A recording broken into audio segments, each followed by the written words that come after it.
바울이 감옥에 갇혔다가 노임을 받았죠. 너희들 다 로마 시민권 가지고 있는데 함부로 나를 감옥에 가두고 죄도 없는 나를 가두고 이렇게 날들어 나가라고 하면 되느냐, 안 된다. 그래서 이제 관가에서 사람을 보내가지고 정말 감옥에서 모셔다가 바울을 감옥 밖으로 내보냈습니다.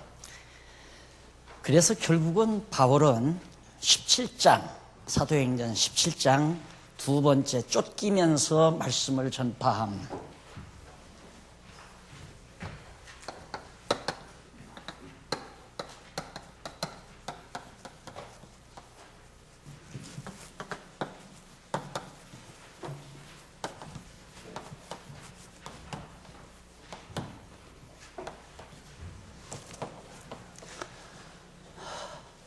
바로 공간이 남아서 써놓은 것이 아니라 아주 중요하기 때문에 써놓은 겁니다. 쫓기면서. 하나님 말씀은 존경받고 대우받고 보호받으면서 전하는 것만이 아니라 그렇게도 전하게 하시죠, 하나님께서. 그러나 바울은 이리저리 지금 쫓겨다니면서 말씀을 전하는 그런 과정이 17장 내용 속에 담겨져 있습니다. 우선 1절로 9절에 보면 데살로니가로 갔어요. 데살로니가는 아가야, 마게도니아 바로 밑에 이렇게 꼬리 달린 곳 있죠. 그 아가야 지방, 그 지역 해변가에 데살로니가는 그 아가야의 수도입니다.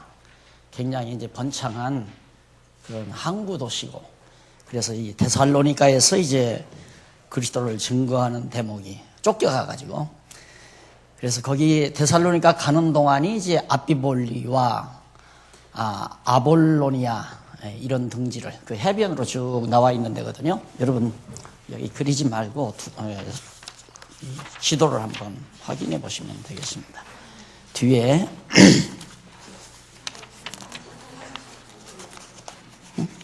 몇 페이지나요?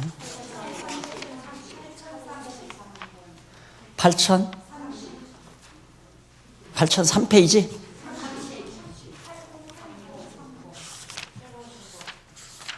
네. 8030. 네. 네아폴리 나오고, 빌립보 나오고, 그 다음 아비볼리 나오고, 그 다음 데살로니가 나오죠. 그 해변가에 쭉 나와 있습니다. 이제 데살로니가에 갔으니까 거기서 쫓겨서 이제 어디로 가겠어요? 베레아로 가겠죠. 그래서 베레아 사람들은 바울이 가서 보니까 너무 말씀을 잘 받는 거예요.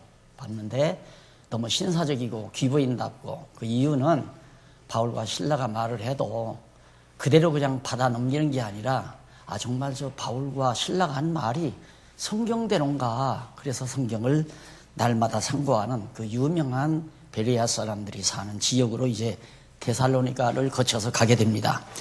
근데 데살로니가에 가서 바울은 증거하는 것이 간단한 것 증거예요. 아주 복잡한 것 증거하지 않습니다. 거기 한번 어디를 보면 되느냐면 뜻을 풀어 3절 보세요. 조금 2절부터 보십시다. 바빠도. 바울이 자기의 규례대로 저희에게로 들어가서 제 안식일에 성경을 가지고 강론했다. 바울은 가서 땅 사가지고 집부터 지은 게 아니라 가면 말씀부터 증거하죠. 근데 왜냐면 가는 곳마다 공간이 있으니까 유대인들이 가서 도망가가지고 회당을 다 지어놨어요. 유대인의 회관이죠. 유대인들의 회관. 거기에 그냥 바울이 자기는 유대인이니까 당당하게 거기에 들어가서 이제 안식일에 들어가 보니까 사람들이 모여 있잖아요. 그래서 거기서 이제 바울이 증거하는데 3절 그 뜻을 풀어 성경을 가지고 강론하며, 강론이라고 그랬죠, 여기 분명히. 성경을 강론한다는 말은 성경의 이 말이 무슨 뜻인가 뜻을 풀어주는 거예요. 그래서 그걸 의미 분석이라고 한다고 그랬죠. 의미,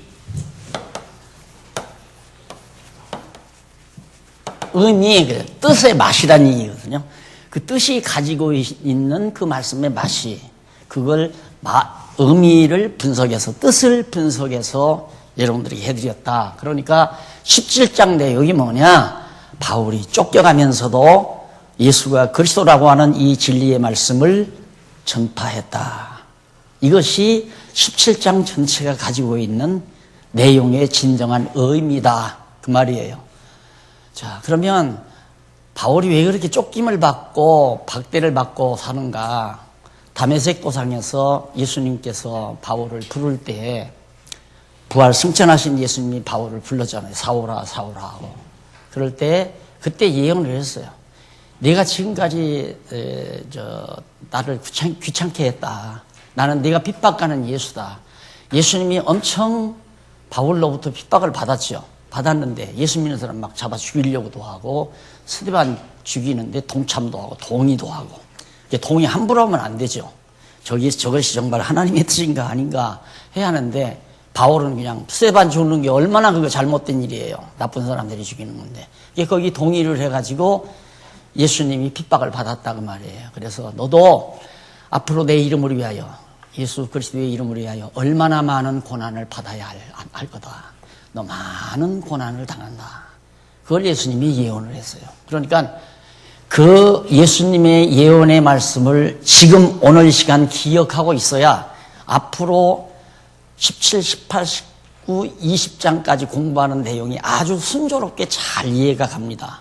간단해요. 내용은 17, 18, 19, 20장까지 내용은 아하 예수님께서 바울을 불러가지고 네가 나를 핍박한 자다. 근데 이제부터는 내가 너를 이방 사도로 불렀는데 이방 땅에 가서 예수님 당신 자신의 이름을 예수가 그리스도라는 이름을 증거하기 위해서 얼마나 많은 핍박을 받아야 할 것인지를 너는 알고 있어야 된다. 많은 핍박을 받게 될 것이다.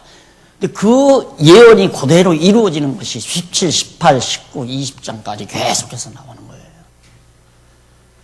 그런데 우리는 그 안에서 일어난 사건, 거기에서 무슨 교훈을 찾으려고 하고 거기에서 무슨 특별한 내용을 얻으려고 하는 거, 그건 잘못 접근하는 거죠.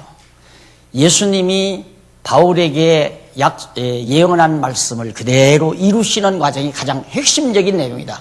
그래서 쫓기면서라는 말을 여기다 삽입해 드린 겁니다. 공간이 남아서 그냥 글자 더 써는 것이 아니에요. 하나하나 의미가 담겨져 있다. 그 의미를 발견해야 된다. 그럼 맞은가 틀린가? 맞잖아요.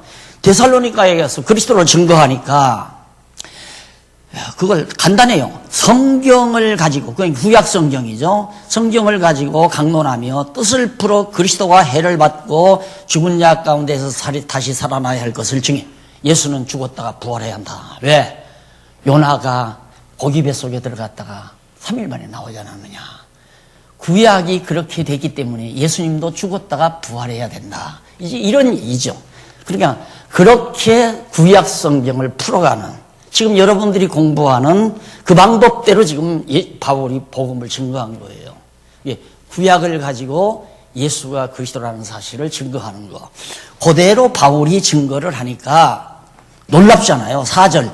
그 중에 어떤 사람, 곧 경건한 헬라인 가운데도 아주 하나님을 경외하는 경건한 자들이 있었는데 큰 무리의 적지 않은 무리와 헬라인의 큰 무리, 이방인들이죠. 헬라 사람은 이방인들이란 말입니다. 그런 이방인의 큰 무리와 적지 않은 귀부인도. 그러니까 기독교 복음이란 굉장히 신사적이고 깊이가 있는 거기 때문에 받아들이기만 하면 정말 아주 고도의 진리가 되는 거죠. 그래서 이제 귀부인도 고난을 받고 바울과 실라를 쫓으나, 그러나 문제는 거기에 문제가 생기는 게 뭐예요? 유대인들은 시기질투가 생겼다 이거예요. 아, 이것들 봐라. 아니 저 바울, 자기네들이 반대하는 예수를 증거하는데 헬라 많은 무리들이나 귀부인들이 막 바울과 실라를 따른다? 열받은 거죠. 시기질투가 난 거예요. 그래서 언제나 이 기독교가 전파되어지는 과정에서는 이 시기질투가 언제나 작용을 합니다. 언제나 작용을 하는데 여기서도 쫓겨가려면 시기질투를 당해야 되잖아요. 그러니까 잘하면 쫓겨나요. 그래서 그런 말이 있어요. 죄송합니다. 부목사를 두려면 잘하는 사람 두면 안 된다. 잘하는 사람 두면 가서 원목사보다 잘하면 쫓겨난다. 왜? 원목사보다 잘하게 되면 뒤에 온 목사가 인기가 높아가잖아요. 인기가 높아가면 먼저 목사가 열받는단 말이에요. 그래서 잡아 죽인다 이 말이에요. 그래서 부목사로 가려면 가서 실수를 많이 범해야 되고 바보처럼 해야 되고 못한다 소리를 들어야지. 그래야 오래 붙었다. 그리고 목사님의 심부름만 열심히 잘 해드리고 그런 거나 똑같은 거예요. 이게 바울과 실라가 결국 시기 질투 때문에 쫓김 받잖아요. 시기 질투를 통하여 데살로니가에서 쫓겨나게 돼요. 거기서 도저히 있을 수가 없단 말입니다. 잡아 죽이려고 하니까. 거기 야손이라는 사람이 살았는데 야손이라는 이름이 여호수아 예수 이런 말의 뜻이에요. 그러니까 상당히 이제 신앙적으로 어떤 깊이가 있는 집안 같아요. 그곳에 이제 바울과 실라가 머물렀을 거다 하고 이 유대인들이 야손을 붙들어다가 막 관가에다가 고발을 했어요. 관가에서 가만히 보니까 죄가 없거든요. 그러니까 돈을 받고 놔줬어요. 그러니까 큰일 났잖아요. 잘못하면 바울과 실라가 잡히면 죽는단 말이에요. 이제 매를 맞거나 고통을 당하니까 10절로 15절에 보면 17장 베레아로 쫓겨와서 말씀을 전하다가 회방받아 쫓겨납니다. 또 쫓겨나죠? 예. 베레아로 딱 갔어요. 베레아로 갔는데 밤에 그 데살로니가에서 형제들이 몰래 바울과 실라를 이제 베레아는 바로 데살로니가 밑에 있잖아요. 지도 보면 글로로 보내줬어요. 한 100여리 한 40몇 킬로 되는데 한 100여리 밤에 도주를 했겠죠.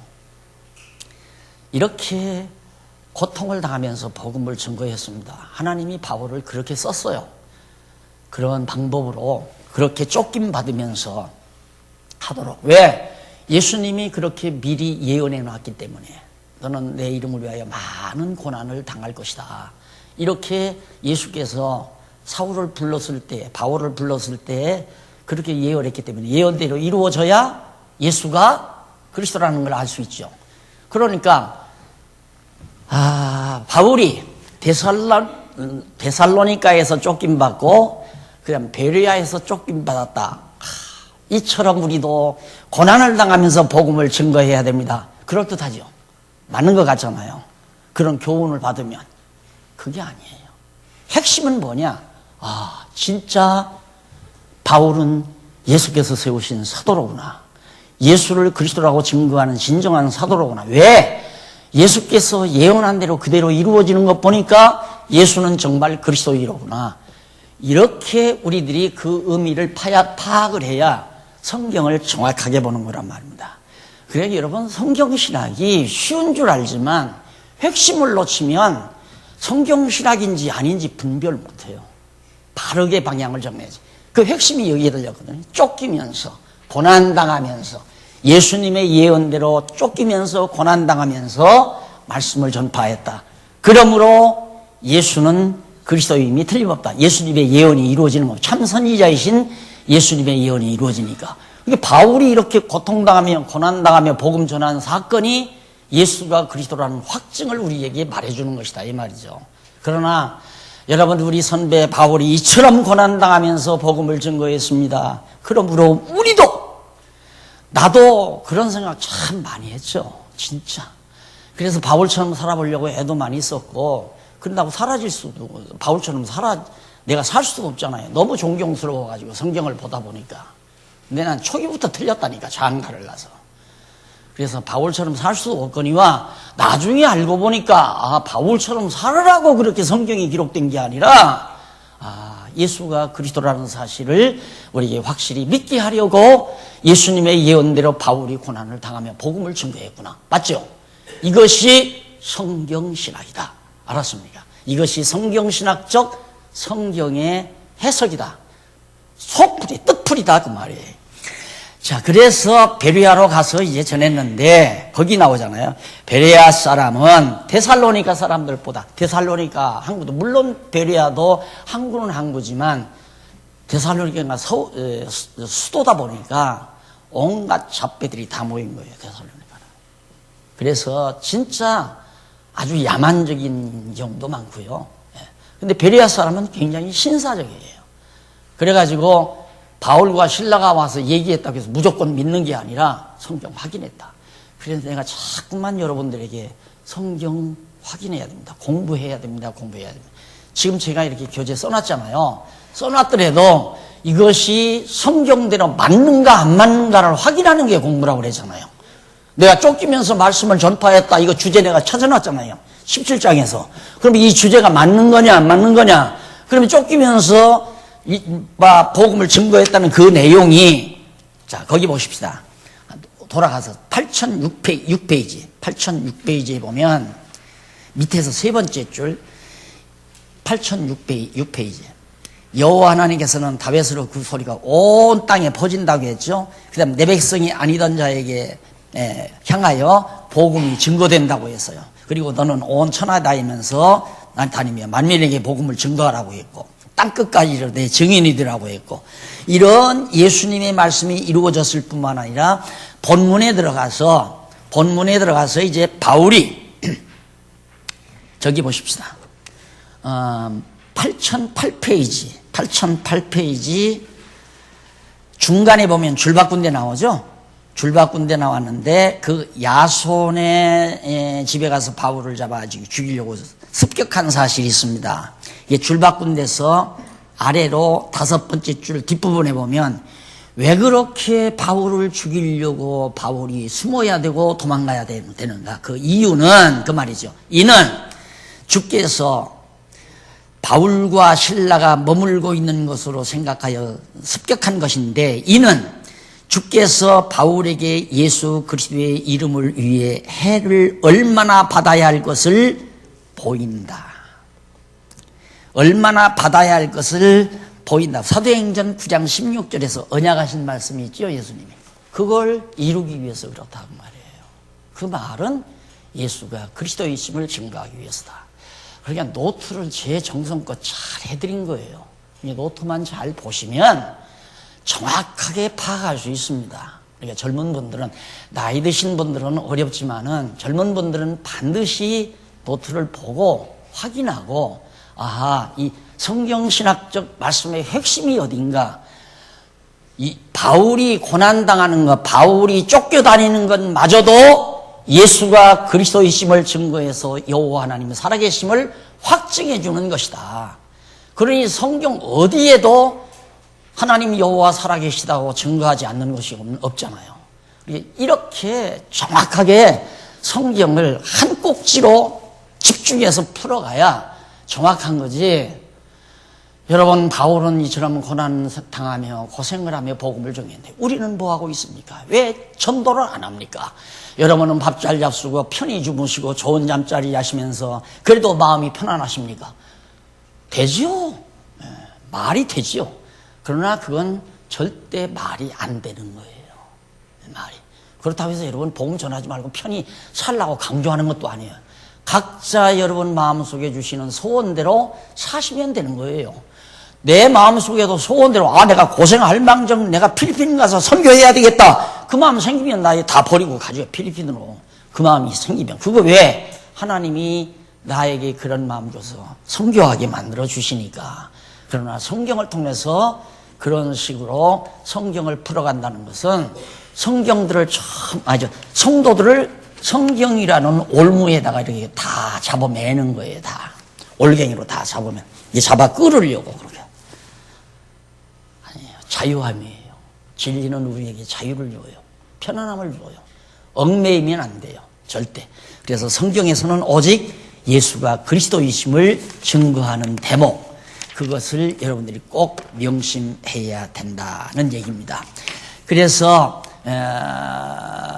말씀을 받고 잘 봤는데 13절, 17장 13절, 데살로니가에 있는 유대인들이 바울이 하나님의 말씀을 베레아에서도 전하는 줄 알고, 아무래도 좀 그래야 되겠네. 이렇게 됐죠? 그럼 데살로니가가 여기란 말입니다. 근데 베레아가 여기 아니에요. 지금 쫓김받아 데살로니가에 전하다가 베레아로 왔는데, 여기서 또 바울이 복음을 전한다니까 데살로니가에 있는 유대인들이 이 악랄한 악착같이 쫓아다니잖아요. 근데 우리는 유대인 그놈들 참 나쁜 놈이다. 이렇게만 보지만 아니에요. 하나님께서 유대인들의 마음속에 그런 사악한 마음을 담아줘서 이리 쫓아가서 누구를 괴롭히게? 바울을 괴롭히게 하잖아. 왜? 그 이유는 예수님께서 바울을 부를 때 예언하신 말씀을 그대로 이루기 위해서 바울을 괴롭히려고 그런다 이 말이에요. 내가 내 이름으로 얼마나 많은 고난을 당해야 할 것이다. 그렇게 예언한 말씀을 이루기 위해서는 여기 있는 유대인들을 사악한 마음 줘서 이리 가야 할 거 아니에요. 그러니 아유 참 불쌍하다. 유대인 나쁜 놈들이다 그러지 말고 참 유대인 불쌍하다. 어떻게 그렇게 하나님께 악하게 쓰임을 받는가.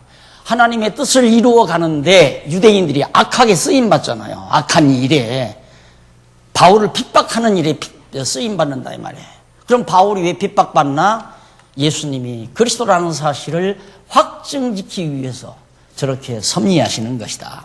그런데 우리는 이렇게 바울이 아까도 말씀드렸지만 고난당하며 복음을 증거한 것처럼 우리들도 바울의 뒤를 따라서 고난을 참고 돈도 아끼고 덜 먹고 덜 쓰고 그러면서 복음을 위해서 증거. 그렇게 하지 말자는 얘기는 아니에요. 그 말을 또 거꾸로 알아들으면 안 돼요. 마음속에 있으면 해야죠. 하나님께서 내 마음속에 야 내가 좀 덜 입고 덜 쓰고 복음을 위해서 내가 일을 해야 되겠다는 소원이 오면 하는 거지만 이런 말씀을 빙자해서 바울이 이렇게 고생했으니까 나도 고생하면서 여러분들도 고생하면서 복음을 증거하라고 교훈하는 건 성경을 곡해해도 잘못 해석해도 보통 잘못 해석하는 것이 아니다. 이렇게 해서 결국 베레아까지 가가지고 유대인들이 또 괴롭히잖아요. 또 괴롭히니까 밤중에 베레아에 있는 형제들이 몰래 또 바울을 빼돌렸어요. 그러다 보니까 같이 있었던 디모데와 신라와 디모데는 같이 동행하지 못하고 뒤에 쳐졌어요. 그래서 일단 바울은 어디로 갔느냐면 아덴으로 갔어요. 아덴은 요 밑에 있죠. 아덴 지방 쭉 상당히 좀 거리가 멀어요. 한 150리길 아마 멀 겁니다. 그런 곳으로 이제 피신을 가가지고 도착을 해서 이제 같이 안내해 준 분들은 가면서 빨리 가서 바울과 신라도 좀 돌려보내달라. 바울과 신라, 어리죠. 바울과 신라는. 어린 디모데를 이제 같이 동행을 했는데 위험하니까 같이 못 나오고 바울만 도망 나와가지고 바울과 신라를 보내달라고 부탁을 하고서 이제 나오는 대목이 바로 16절로부터 21절까지 거기 소개되고 있습니다. 그런데 바울이 아덴에서 저희를 기다리다가 누구를 기다리면 디모데와 신라를 기다렸어요. 동행자를 기다리다가 온 성에 우상이 가득해요. 아덴이라는 이 도성에는 우상이 그렇게 많아요. 여러분들 왜 여행 채널을 보면 그 오지 같은데 미기한 나라일수록 거리마다 신당이 있잖아요. 거리마다 우상이 있고 특히 중국 오지 같은 데는 막 거리가 빼각 쳐 있잖아요. 조금 가면 또 있고 조금 가면 또 있고. 아덴이라는 곳이 그런 곳이었단 말이에요. 얼마나 바울이 안타까워요. 그래서 거기서 이제 아덴이 복음을 증거하는 겁니다. 그러다 보니까 거기서 이제 싸움이 붙었어요. 누구하고? 철학자들하고. 이 철학자들이라는 것은 사실 궤변가들이에요. 궤변가. 그때 당시만 해도. 지금은 철학하면 상당히 지성인들로 그렇게 따지지만은 그 당시에는 궤변가나 다름없는 철학. 물론 지금 철학도 궤변이지만은 더 무식한 시대니까 그런 사람들하고 막 논쟁이 붙고 변론이 벌어지고 그래서 결국 그러다가 바울이 결국 기회를 얻습니다. 야, 너 들어보니까 이상한 소리 한다. 새로운 이상한 소리를 한다 이 말이에요. 그러다 보니까 야, 한번 들어보자. 생전 듣지 못하던 얘기를 들었으니까 한번 들어보자 하고 또 이제 초대를 했는데 그게 어디냐면 바로 17장 22절로 34절에 나타나는 아덴 사람들에게 창조주신과 부활에 대한 복음을 증거하는 내용이 바로 거기에 나옵니다. 아레오바고라는 데가 있죠. 아마 그쪽 그리스 여행 저하고 동행한 분들은 바울이 그 아레오바고라고 하는 그 광장에서 바위 위에 서가지고 조금 높은 바위 위에 서서 거기서 이 설교를 했다는 그런 장소를 아마 보고 오셨을 거예요. 소크라테스가 죽어가지고 감옥에 갇힌 감옥이 가까운 곳에 있었죠. 거기서 바울이 증거한 겁니다. 그래서 야, 너희들 알지 못하는 신 그렇게 섬기면 어떡하냐. 신당마다 알지 못하는 신에게 해가지고 알지도 못하는 신에게 정성을 들이고 제사를 드리고 난리를 치니까 야, 너희들 알지 못하는 신을 내가 알게 해야겠다. 우주와 만물을 창조하신 신께서는 무엇이 부족해서 인간들로 하여금 섬김을 받거나 인간들의 손으로 지은 그런 전에 계시지 않는다. 하늘과 땅에 충만한 하나님이 어떻게 인간의 손으로 만든 집에 거하느냐. 오늘 한국이나 똑같죠. 신당방 다 만들어 놓아요. 예배당이 소위 교회당이라고 하는 걸 전부 신당방 만들다시피 만들잖아요. 그게 신이 계시다 이거예요. 신이. 근데 조금 돈 잘 들여서 대리석으로 지었을 것 뿐이지 사고방식은 똑같아요. 자기네들이 연구해서 정성스럽게 지어놓은 그 예배당이 전부가 다 하나님이 와서 앉아 계시는 곳으로 그렇게 착각한단 말입니다. 그래가지고 하나님이 계신 옆자리에 자기가 떡 앉았으니까 얼마나 높은 분이에요, 목사들이. 그래서 성도들은 자연스럽게 목사를 존경하고 따르고 목사에게 인정받으면 천국은 맡아놓을 것 같고 목사에게 인정받으면 믿음이 좋은 것 같고 이렇게 자연스럽게 다 가다듬어지잖아요. 그러다 보니까 목사님들이 결국 다 교회를 장악해버리고 결국 목사가 교회 재산을 다 갈취해버리고 그러고 사는 게 지금 한국교회 상황이라고 합니다. 아덴도 무지해서 그렇게 돼 있다. 그러니까 바로 바울이 이 설교하면서 하나님은 우주와 만물을 창조했다. 근데 어떻게 인간이 지은 집에 거하느냐. 그리고 인간들이 하나님 뭘 가지고 섬기느냐. 그 돈 몇 푼 내놨다고? 그래 짐승 잡아서 고기 드리면 하나님이 먹겠느냐. 인간의 손으로 뭘 섬김받는 게 아니라 도리어 인간에게 만물과 생명과 호흡을 거저 공짜로 주신다. 우리가 섬겨야 될 진짜 하나님은. 그러면서 우리는 하나님을 힘입어 살기도 하고 존재하기도 하고 운동하기도 한다. 움직이기도 한다. 하나님을 힘입지 않고는 살 수도 없고 이렇게 존재할 수도 없고 움직일 수도 없다. 이런 설교를 아덴에서 22장부터 34장까지 쭉 그렇게 설교를 한 내용이 거기 나옵니다. 그리고 18장 1절로 17절 넘어갑니다. 18장 1절로 17절 넘어가고 거기는 고린도의 교회를 설립함.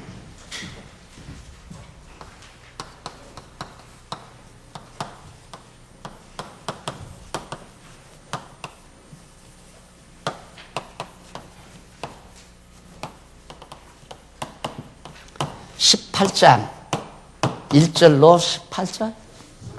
17절. 고린도는 이쪽으로 쭉 나오죠.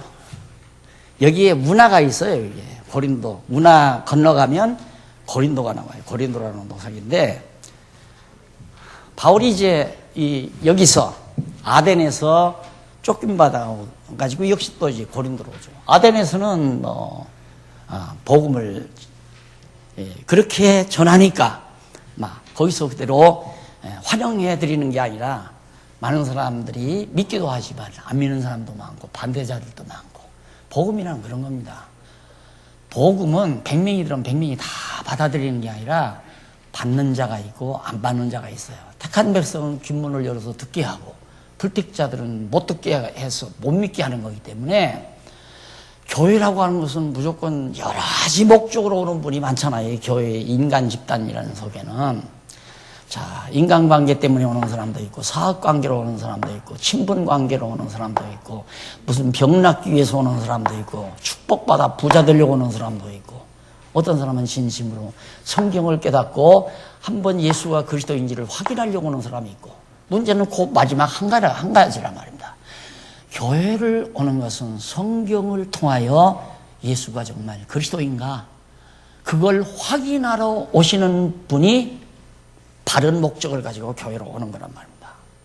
그럼 내가 늘 말하지만 늦어도 게을러도 3년 만이면 끝난다니까 피식피식 웃는 사람도 많지만 1년 만에도 끝나잖아요. 지금 여기 계신 분들 예수가 그리스도로 안 믿는 사람 어디 있어요? 다 그렇게 믿잖아요. 그리고 하나님은 여호와라는 거 살아계시다는 거 다 믿어요. 그럼 할 일은 뭔가? 내가 볼 때 여기 계신 분들은 지금 다 은사교회에 들어가셨을 거예요. 그거예요.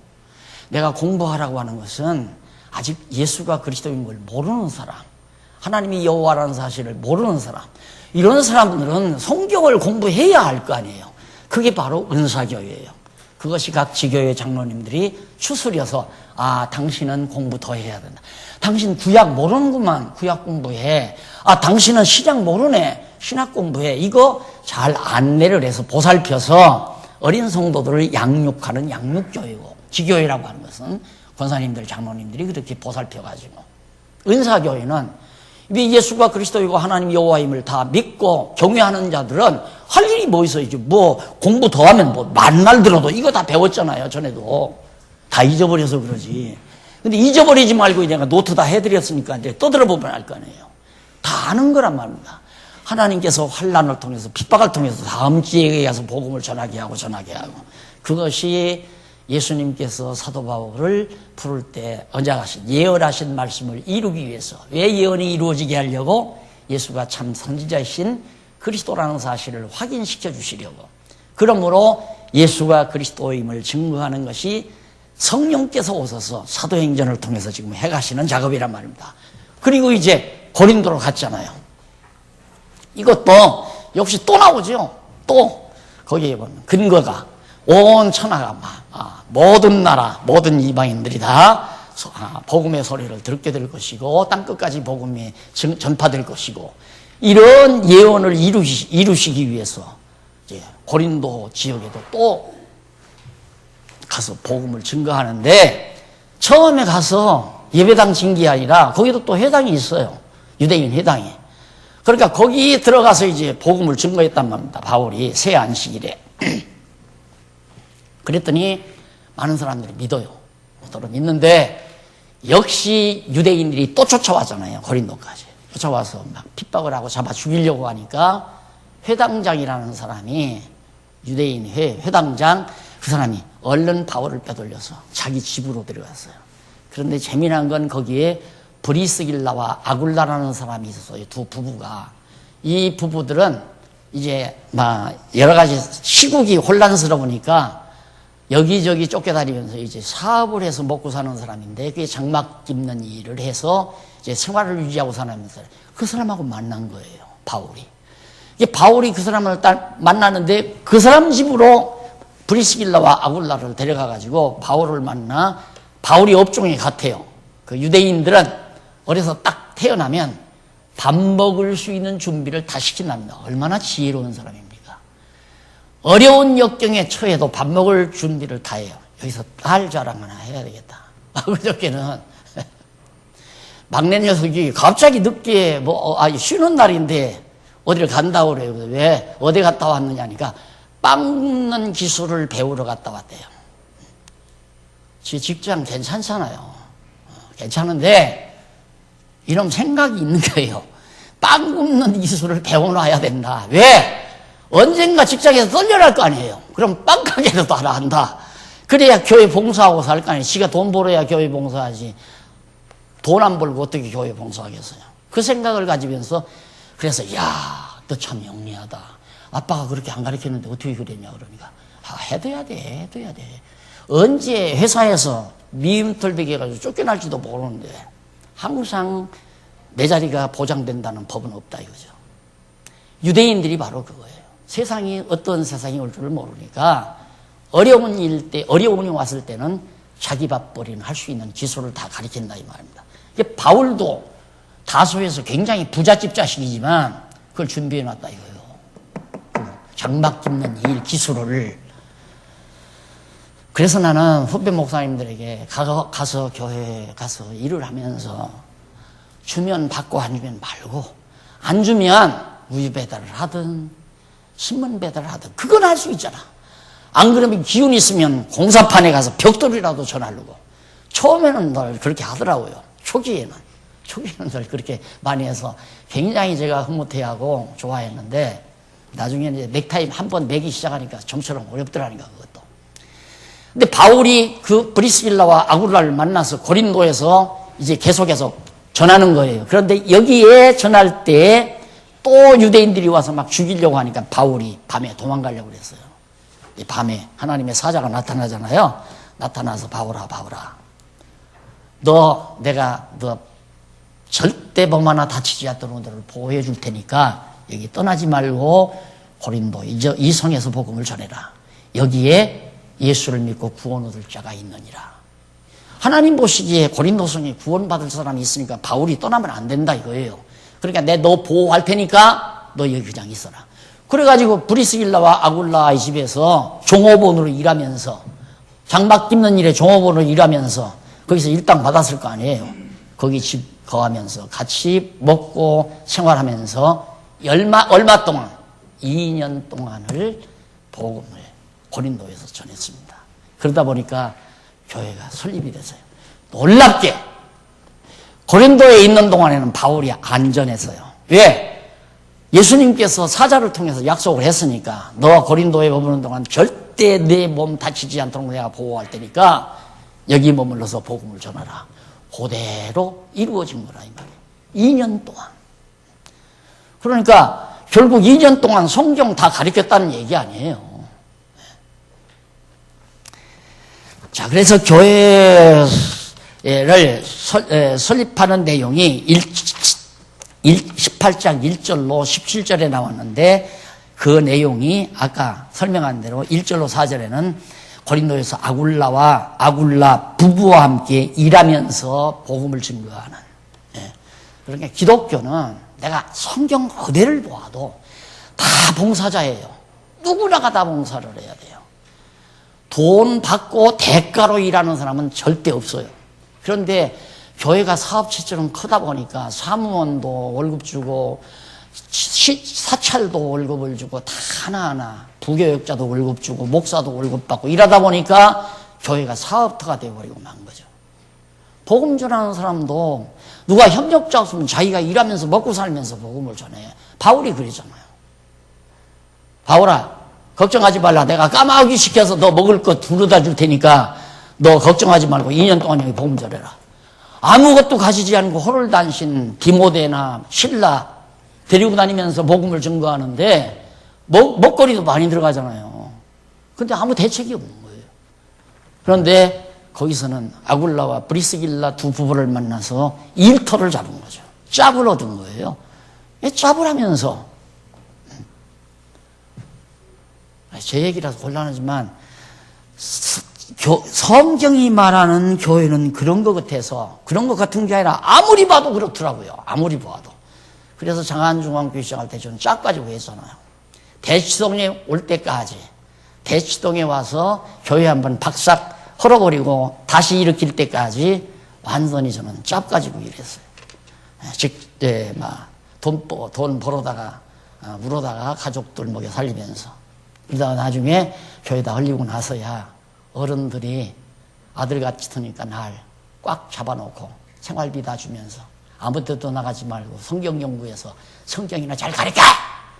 내가 앉혀가지고 그때부터 교회가 내 생활을 전담하다 보니까 나중에는 결국은 날 월급쟁이가 되더라고요. 사실 그 전까지는 참 좋았는데 여기 와서 몇 년 지나니까 월급쟁이가 되더라고요. 교인들도 월급 주는 줄로 알고 보너스 뭐 하고 이렇게 딱 계산하는데 야 이거 내가 어쩌다가 이렇게 월급쟁이가 됐나. 그래서 이 탈을 벗어보려고 애를 쓰다가 결국 체제개혁을 통해서 다 벗어버린 겁니다. 순수하게 누구나 다 봉사적으로. 다 봉사적으로. 교회는 봉사해야 돼. 봉사해서 일으키는 거예요. 대가 지불은 그것은 월급쟁이에요. 줘도 하고 안 줘도 하고. 주는 건 하나님께서 감동해서 합력하라고 주는 거니까 그건 합력자로서 역사하는 거지 월급이 아니잖아요. 자, 그 다음 고린도에서 주의 지시를 받고 한 해 동안, 한 해네요. 죄송합니다. 2년이 아니라. 한 해 맞죠? 한 해 반. 네. 그럼 왜 가만히 앉아서 2해라고 그랬는데. 아이고, 잘났다 그러고 앉았죠, 지금. 원숭이도 나무에서 떨어진다 그러면. 네, 그 다음 12절로 17절. 유대인이 갈리오 총독의 바울을 고소했으나 거절당합니다. 유대인 총독이 갈리오라고 하는 총독이 이제 로마 제국으로부터 파송받았잖아요. 그러니까 갔다가 유대인들이 바울을 거기다가 고소한 거예요. 그 가만히 들어보니까 로마 제국과는 아무 관계가 없는 거예요. 아무 관계가 없고 알아보니까 그들의 말과 뭐 거기 나오죠. 저기 한번 보십시다. 제일 밑에 19절, 19페이지 제일 아래죠. 거기 보면 밑에서 두 번째 줄 앞에 보면 부정한 일이나 괴악한 행동은 로마 법에 따른 범법 행위나 미풍양속을 해치는 행위를 말한다. 그리고 언어와 명칭과 너희 법. 그러니까 그 총독이 뭐라고 하냐면 부정한 일이나 괴악한 행동을 한 것도 없다. 내가 보니까 바울이 절대 부정한 일도 안 했고 괴악한 행동도 한 일이 없다. 다만 알고 보니까 언어와 제일 끝에 나오죠. 언어와 명칭과 너희 법은 너희 법에 관한 일로 내가 생각한다 그랬는데 언어와 명칭과 법이란 말이 뭐냐면 이거 꼭 기억해 두는 게 좋아요. 거기가 묘한 거니까 뭐 언어와 명칭과 법, 너희 법이 뭔가. 근데 언어란 말은 교리를 말해요. 말씀, 하나님의 말씀. 그 교리, 너희 종교의 교리. 거기 바로 나오죠. 두 번째 줄 20페이지 위에서 두 번째 줄 중간에 교리나 그 다음 이름이나 예수 이름 그리스도를 증거한다 해서 너희들이 트집 잡는다 이 말이에요. 명칭이나가 아니라 이름이나 예수님의 이름이나 그 다음 너희 법, 율법 아니에요. 그런 문제라는 뜻으로 우리가 그래서 종교 문제다. 나는 너희들의 종교 문제에 대해 터치 안 한다. 그래서 로마 제국의 총독이 바울을 정죄하냐 곧 내줬습니다. 자, 그러니까 하나님께서 바울아 걱정하지 말고 고린도에 예수 믿고 구원 얻을 자 있으니 여기서 전해라. 내가 너 보호하겠다. 보호해줬어요, 안 해줬어요? 총독이 보호해줬죠. 그런 부분을 보아야 성경신학자다 이 말이에요.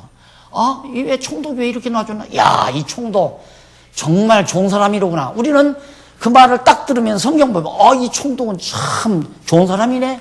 그 사람이 좋은 사람이 아니라 하나님께서 총독의 마음속에 바울을 해칠 마음을 담아주지 않은 거예요. 왜?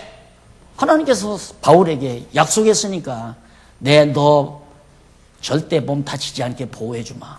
약속대로 바울이 고린도에서 보호를 받잖아요. 야, 진짜 예수는 그리스도다. 맞죠? 예? 성경을 그런 방향으로 봐나가야 정확하게 보는 것이다. 그 다음 18장 18절로부터 자, 3까지는 봤고요. 그 다음 3번 큰 3번입니다. 제가 양쪽 가로 교회 설립 후에 순회 방문. 예?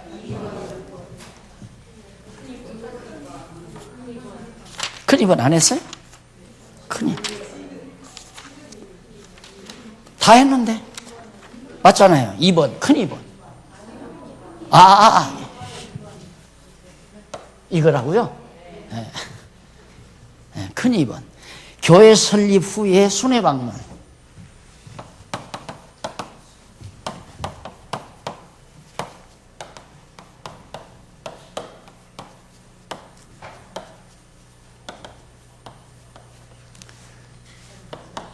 (18장 18절로부터) 그죠? 18장 18절로부터 21장 17절까지.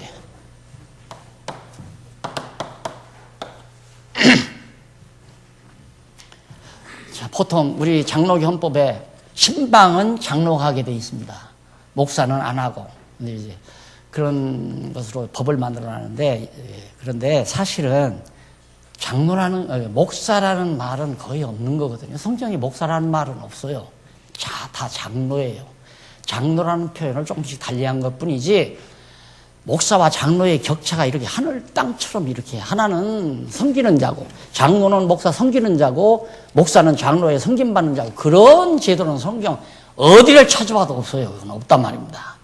그런데 그게 자연스럽게 오랜 전통 속에서 그게 만들어져 가지고, 내가 교육전사로 있을 때 아버지가 장로고 그 아버지가 돈 많으니까 아들한테 교회를 하나 세워줬어요. 저 남창동에다가, 남산인데 남창동에다가 큰 외산집, 일본 사람들이 하던 큰 집을 하나 사서 옥상에다가 한 70평 강당을 만들어서 교회를 만들어줬는데, 며느리가 아버님, 목사님한테 존댓말을 쓰세요. 그러니까 자기 남편에게 며느리가 아버지한테, 시아버지한테, 아버님, 아드님 목사님한테 존댓말을 쓰세요. 교인들에게 덕이 안 돼요. 와, 나 죽는 줄 알았어요. 저걸 어떻게 며느리라고 저걸. 그래요, 교회라고 하는 것이. 그러니까 이걸 헐어버리려고 생각하다 보니까 내가 힘이 붙이잖아요. 인간적인 힘은 붙이지만 말씀의 힘은 있잖아요. 아니에요. 그러다 보니까 이 교회가 다 인간 집단이 돼버리고 마는 거예요. 그래서 목사는 신방하는 게 아니라 장로가 신방하는 거다. 그래가지고 목사가 신방을 안 하다 보니까 장로님들이 전부 교인들을 다 끌어안아 버리거든. 그러다 보니까 목사가 나중에는 이제 자기 설 자리가 없어지는 거예요. 그러다 보니까 완전히 목사 없이는 신방 안 한다. 안 된다. 반드시 목사 통행해라. 그래서 목사가 1년에 한두 차례 신방하잖아요. 그렇게 된 거예요.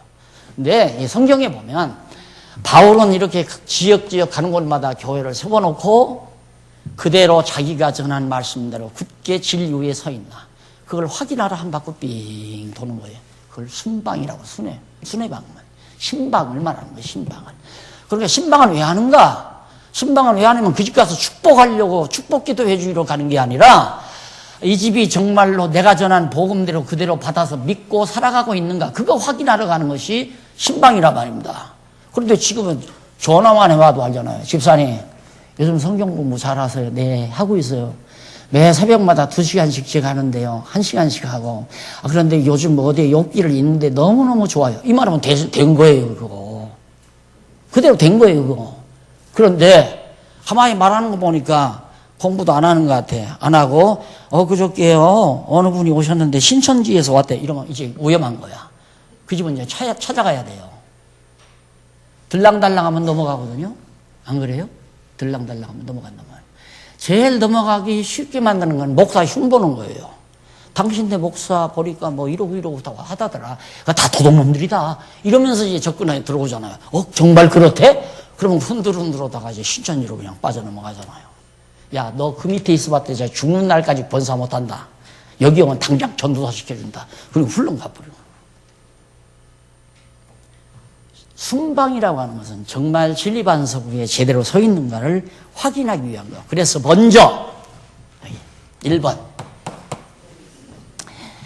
에베소의 교회를 설립함.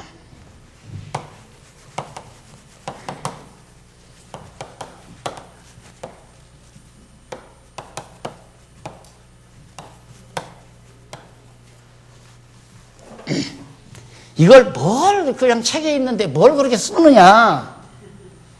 그런 분들도 많더라고요. 뭐 때문에, 글씨 자랑, 글솜씨 자랑하려고 하나. 그거 아니에요. 너무 중요하니까. 18장 18절로부터 19장 22절. 19장 22절. 18장 18절로부터. 이게 왜 그렇게 중요한가? 자, 예수님이 살아계실 때 내가 교회를 세우겠다. 성령을 보내서 교회를 세우겠다. 베드로에게도 약속했고. 교회 서지죠. 그리고 땅끝까지 이르되 증인이 돼서 복음을 증거해가지고. 자, 고린도도 이방 땅이에요. 에베소도 이방 땅이고. 이게 에베소 교회 세웠으니까 우리도 교회를 세워야 된다. 그게 아니에요. 그게 아니고, 야, 진짜 성령이 오시더니만 이방 땅에 복음이 증거돼서 교회가 설립되네. 그리스도의 몸 된 교회가 설립되네. 야, 진짜 예수는 그리스도로구나. 그걸 증거하는. 이게 에베소에 교회가 설립됐다. 그러니 우리들도 교회를 세우자. 그런 교훈을 주기 위한 게 아니다 이 말이에요. 예수님의 예언이 이루어져서 예수가 그리스도라는 사실을 확인시키기 위한 것이다. 차 한 잔 드시고